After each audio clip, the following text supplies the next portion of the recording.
అందరికీ నమస్కారం అండి. Welcome back to our channel Hanvi vlogs. ఇక ఈరోజు వీడియో ఏంటి అంటే, ఈ నెల 24తో ఇక ఆషాఢ మాసం పూర్తయిపోయి జూలై 25 నుంచి మొదటి శ్రావణ శుక్రవారం అయితే స్టార్ట్ అయిపోతుంది కదండి. ఇక ఆ రోజే శుక్రవారం వచ్చింది, ఎంతో విశేషమైన రోజు. ఇక శ్రావణ మాసం స్టార్టింగ్ డే అంటే ఫస్ట్ డేనే శుక్రవారం వచ్చింది కాబట్టి ఇక ఆ రోజున పూజ ఎలా చేయాలో ఇప్పుడు మనం తెలుసుకుందామండి. శ్రావణ మాసం అంటేనే పండుగల నెల అని చెప్పుకోవచ్చు. ఆధ్యాత్మికంగా ఎంతో ప్రాముఖ్యతను కలిగిన మాసం. ఇక ఈ సమయంలో చేసే పూజలు, వ్రతాలు శుభ ఫలితాలను ఇస్తాయని భక్తుల ప్రగాఢ విశ్వాసం. ఇక వరలక్ష్మి వ్రతం, మంగళ గౌరీ వ్రతం ఇలాంటి విశిష్టమైన పండుగలు ఈ మాసంలోనే వస్తాయి. ఇక ఈ మాసంలో వచ్చే వ్రతాలు, నోములు, పూజలు చేయడం వల్ల సంతోషంగా ఉండొచ్చు. అలానే సకల సౌభాగ్యాలు కలుగుతాయి.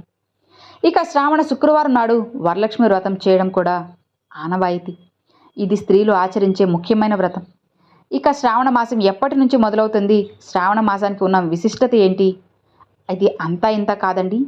ఈ మాసంలో వరలక్ష్మి వ్రతం, అలానే మంగళ గౌరీ వ్రతం ఇలాంటి ముఖ్యమైన పూజలు జరుపుకుంటాము.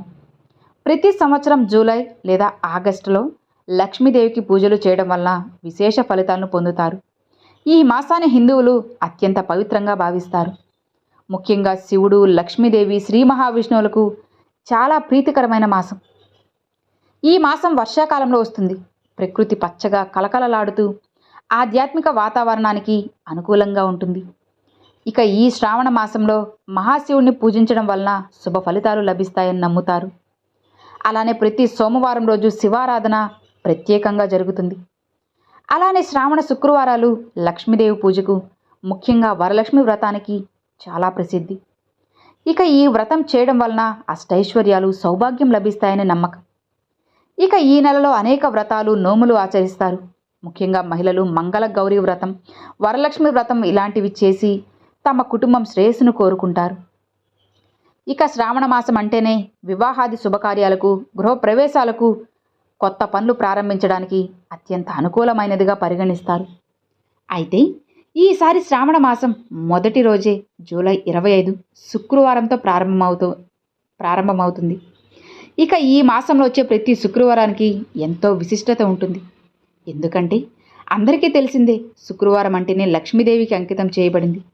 కాబట్టి ఈ శ్రావణ మాసంలో లక్ష్మీదేవి వైకుంఠాన్ని వదిలి భూలోకానికి వచ్చి తన భక్తులు చేసే పూజలను వీక్షిస్తూ, నైవేద్యాలను ఆరగిస్తూ ఎంతో సంతోషపడిపోయి తన భక్తుల కోరికలను వరాల జల్లులుగా కురిపిస్తుంది.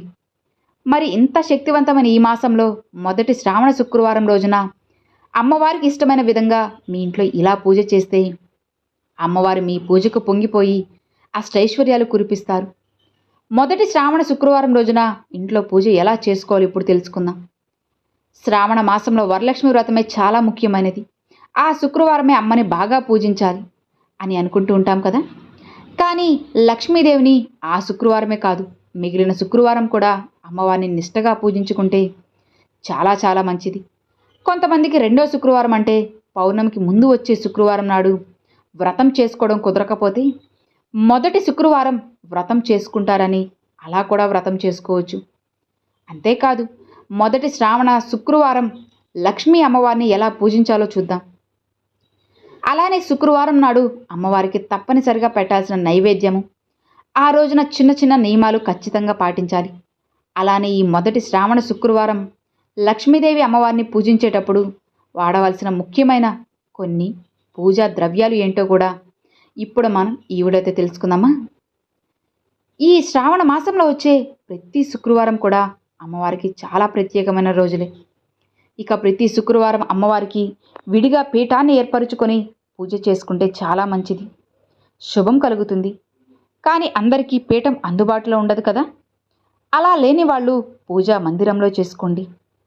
ఒకవేళ ఉన్నట్లయితే తప్పకుండా పీఠం వేసుకొని లక్ష్మీదేవిని పూజించండి. అమ్మవారి ఫోటో కానీ విగ్రహాన్ని కానీ పెట్టుకొని పూజించాలి. అలానే ఆ పీట కింద పద్మం ముగ్గు తప్పనిసరిగా వేసుకోవాలి. శ్రావణ మాసంలో వచ్చే మొదటి శుక్రవారం మాత్రం తెల్లవారుజామున లేచి పూజ చేసుకోండి. బ్రహ్మ ముహూర్తంలో చేసే పూజ ఎంతో విశేషమైనది. ఇది అందరికీ తెలిసిందే. ఆ సమయంలో చేసే పూజ ఎంతో శక్తివంతమైనది. మన ఇంట్లో ఉన్న దుష్ట శక్తుల్ని తరిమేసి మంచిని చేకూర్చడానికి, మన ఇంట్లో అష్టైశ్వర్యాలు, సుఖశాంతులు నెలకొల్పడానికి సాక్షాత్తు అమ్మవారు బ్రహ్మముహూర్తంలో మన ఇంట్లో ప్రవేశించే శుభ సమయం కూడా కొన్ని ముఖ్యమైన రోజులు మనకి మళ్ళీ రావు కదా. ఇక ఈ మాసంలో వచ్చే ప్రతి శుక్రవారం నిష్టగా తెల్లవారుజామునే లేచి అమ్మవారికి పూజ చేసుకుంటే చాలా మంచిది. అలా అంత ఉదయాన్నే మనకి పూజ పూర్తవ్వదు అంటే ఇంట్లో పనులు కూడా ఉంటాయి కదండి. తప్పనిసరిగా ఇల్లంతా శుభ్రం చేసుకున్నాకే అమ్మవారిని పూజించాలి. కాబట్టి ఇంటిలో పనులన్నీ కూడా ముందు రోజే పూర్తి చేసుకోవాలి. నిద్రపోయే సమయానికి వాకిలి కడిగి ముగ్గు పెట్టేసేయండి. అలానే ఇంటిని మాపేసేసుకోండి. అన్నీ కూడా సిద్ధం చేసుకోవడం, అలానే పూజ సామాన్లు కూడా క్లీన్ చేసేసుకొని ఉంచుకోండి. ఇక ఆ పనులన్నీ ముందు రోజు నైట్ చేసుకుంటే ఉదయాన్నే లెగిసి పూజ చేసుకోవడానికి చాలా సులువుగా ఉంటుంది. ఇంటి పని అయిపోయింది కదా, మళ్ళీ తుడవాలన్న డౌట్ కూడా మీకు వస్తుంది కదా. అలాంటి డౌట్ ఏం పెట్టుకోవాల్సిన అవసరం లేదు. క్లీన్ చేసుకున్న మార్నింగ్ తప్పనిసరిగా చీపురుతో పైన క్లీన్ చేసుకోవాల్సిందే. అలా క్లీన్ చేయకుండా ఉండకూడదు. దానికి ఎక్కువ సమయం పట్టదు కదా. కాబట్టి చేసుకునైనా తర్వాత ముందుగా మనం నీట్గా రెడీ అయ్యాక అప్పుడు అమ్మవారిని పూజిస్తే మంచిది. అమ్మవారిని పూజించడం కోసం ఏ ఫోటో అయినా పెట్టుకోవచ్చండి. మీ దగ్గర అష్టలక్ష్మి ఫోటో ఉంటే ఆ ఫోటో అయినా, లేదా లక్ష్మీదేవి ఫోటో అయినా పెట్టుకోవచ్చు. లేదా ఇద్దరు లక్ష్మీ నారాయణుడి కలిసి ఉన్న ఫోటో పెడితే ఇంకా మంచిది. అమ్మవారి విగ్రహం పెట్టుకొని ఆ విగ్రహానికి కూడా పూజ చేసుకోవచ్చు. ఒకవేళ విగ్రహం లేకపోతే పసుపు ముద్దతో కూడా అమ్మవారిని పూజ చేసుకొని ముఖ్యంగా పూజించుకోవచ్చు. ఇక ఈ మాసంలో అమ్మవారికి వెండి దీపంలో దీపం పెడితే చాలా మంచిది. అలానే దీపంలో ఆవు నెయ్యితో దీపారాధన చేసినా మంచిది. మట్టి ప్రమిదలో దీపం పెట్టినా మంచిది. ఇలా అమ్మవారిని పూజించడం వచ్చిన వాళ్ళు షాడోపచారాలతో పూజ చేసుకుంటే మంచిది. అలా పూజ చేస్తే మనకి శుభం కలుగుతుంది. ఒకవేళ ఆ పూజ చేయడం రాని వాళ్ళు అష్టోత్తరంతో పూజ చేసుకోవచ్చు. ఈ రెండిట్లో ఏ పూజ చేసుకున్నా అమ్మవారికి అష్టోత్తరం మాత్రం తప్పనిసరి. అమ్మవారి దగ్గర పువ్వుల్ని ఉంచుతూ అష్టోత్తరం చేసుకోవాలి, లేదా అక్షింతలతో చేయొచ్చు. అమ్మవారికి ఎదురుగా విగ్రహం ఉన్నట్లయితే విగ్రహం పాదాల దగ్గర కుంకుమ వేస్తూ అష్టోత్తరం చేసుకోవచ్చు. ఒకవేళ లేకపోతే గౌరీదేవి పైన కొంచెం కుంకుమ వేసుకుంటూ అష్టోత్తరం చెప్పుకోవచ్చు. కుంకుమ పూజ చేసుకుంటూ కూడా అష్టోత్తరం చేయొచ్చు. అష్టోత్తరం అయితే తప్పనిసరి. ఇంట్లో పిల్లలతో హడావిడి ఉన్నవాళ్ళు ఉంటారు కదా, అలాంటి వాళ్ళు అష్టోత్తరం ఒకటి చదువుకుంటే సరిపోదు. అమ్మవారికి స్తోత్ర పారాయణాలంటే చాలా ఇష్టం. అందులో ముఖ్యమైనవి కనకదార స్తోత్రం. తప్పకుండా ఇంట్లో ఆర్థిక పరిస్థితి మెరుగుపడే దారి కనిపిస్తుంది. వీలైతే ఈ మాసంలో ఈ 5 శుక్రవారంలో కూడా లక్ష్మీదేవి అష్టోత్తరం చదువుకోండి. వీలైతే 108 పువ్వులు ఉన్నవాళ్ళైతే ఆ పువ్వులు వేస్తూ అమ్మవారి దగ్గర ఉంచుతూ అష్టోత్తరం చదువుకోవచ్చు. ఇప్పుడు ఉన్న రోజుల్లో చాలామందికి వీలు కాక ఉద్యోగాలు చేసేవాళ్ళు, ఇంట్లో పిల్లలతో సమయం కుదరని వాళ్ళు, హడావిడి ఉన్న వాళ్ళు కూడా ఉంటారు కదా. అలాంటి వాళ్ళు అష్టోత్తరం ఒకటి చదువుకుంటే సరిపోతుంది. ఇక అమ్మవారికి స్తోత్ర పారాయణాలంటే చాలా ఇష్టం. అందులో ముఖ్యమైనది కనకదార స్తోత్రం అనేది పాటించండి. ఇక వీలైనంత వరకు చదువుకోండి. అది కాస్త కష్టంగా ఉంటుంది, కానీ చదవడం రాని వాళ్ళు కనీసం ఫోన్లో పెట్టుకొనైనా సరే వింటూ అయినా మీరు పూజ చేసుకోవచ్చు. ప్రశాంతంగా ఉంటుంది. అంత శక్తివంతమైన కనకదార స్తోత్రం, అలానే మహాలక్ష్మి అష్టకం ఉంటుంది కదా, అది ఎవరైనా చదువుకోవచ్చు. ఇక బ్రహ్మ ముహూర్తంలో పూజ అంటే మామూలు విషయం కాదు. అందులో చాలా శక్తి ఉంటుంది. ఇక ఈ పూజ అనేది సమయం ఉదయం 5 గంటల నుండి 6 లోపు మన పూజ పూర్తవ్వాలి.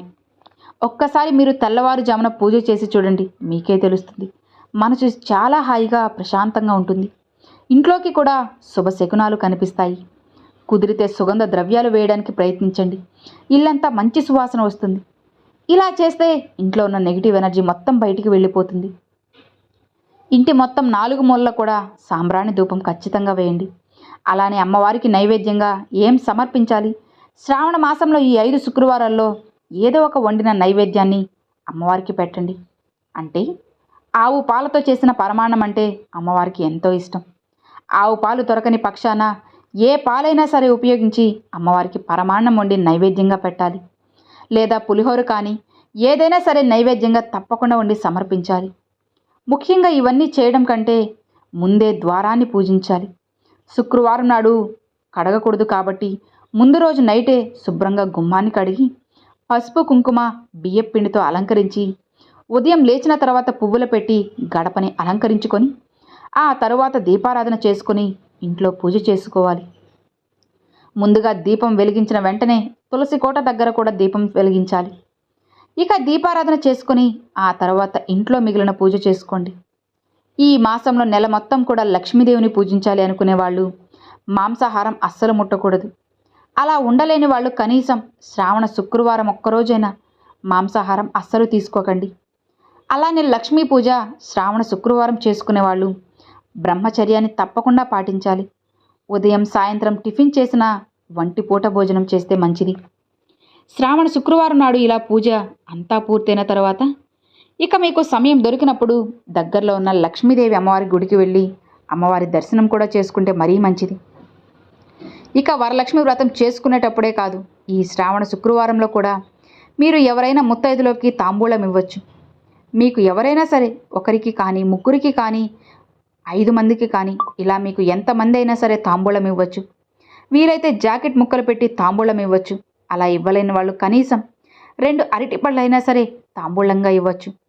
ఇక తాంబూలం ఇచ్చేటప్పుడు వాయనంలో తప్పకుండా ఆకు ఒక్క ఉండేలా చూసుకోవాలి. అలానే కొద్దిగా శనగలను కూడా వేసి తాంబూలంగా ఇవ్వచ్చు.